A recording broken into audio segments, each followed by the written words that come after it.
The Acts of the Apostles is all about God restoring the Garden of Eden here on earth. Eden isn't actually mentioned in Acts, but that's what's going on, and let me tell you how. Acts gives us the story of how the early church grew in the first 3 decades or so after the death, resurrection and ascension of Jesus. It's the story of how the good news of God's kingdom was spread throughout the world. But that wasn't a new thing. God had wanted that to happen from the very beginning of creation. In Genesis, God created Adam and Eve and wanted them to take his light into every corner of his created order. They were made in God's image, and in Genesis 1:28, God says to Adam and Eve, "Be fruitful and multiply, fill the earth."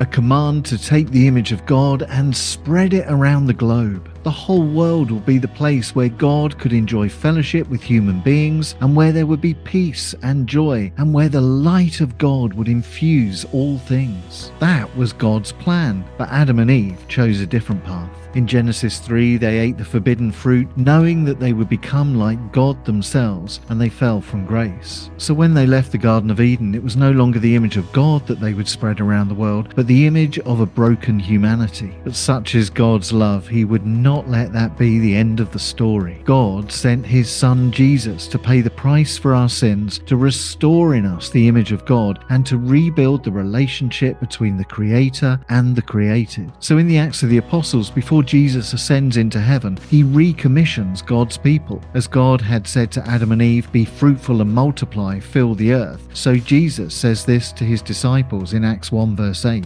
"Be my witnesses in Jerusalem and in all Judea and Samaria and to the ends of the earth." God was reclaiming the earth. God was restoring Eden. But the lesson had been learnt with Adam and Eve. They couldn't do it in their own strength, and neither could these first disciples. They needed something else first. As Jesus says to them in Acts 1 verses 4 and 5, "Do not leave Jerusalem, but wait for the gift my Father promised. You will be baptized by the Holy Spirit." And on the day of Pentecost in Acts chapter 2, God pours out his Spirit on those first disciples, so that in the power of the Spirit, they are able to do what Adam and Eve were unable to do in their own strength. The light of God, which had been lost to Adam and Eve, was relit in the disciples. And in the power of the Spirit, they could fulfill God's mission to cover creation with the image of God. Now, this activity of God through the Spirit-empowered disciples happened in 3 stages, which Jesus had commanded. Firstly, they went to Jerusalem, and Peter and the other disciples started proclaiming the gospel there. Secondly, they went to Judea and Samaria, and under the ministry of Philip and others, the divided kingdom of Israel was brought back under God's united rule. Thirdly, the gospel was taken to the ends of the earth through Paul's missionary journeys in Asia Minor, and through the missionary journeys of the other apostles who went to India and Europe and elsewhere, bringing faith to those who would themselves take the gospel across the globe. The transformative power of the gospel was at the heart of God's plan to restore Eden. Peter preaching at Pentecost, Stephen preaching and then being martyred for his faith, Philip teaching the Ethiopian the truth about Jesus, Paul preaching in the synagogues and before rulers and kings. Everywhere the apostles went, they preached the good news of Jesus, our Messiah, Saviour and King. And everywhere the message was proclaimed, there was an outpouring of the Holy Spirit as more and more people came to faith.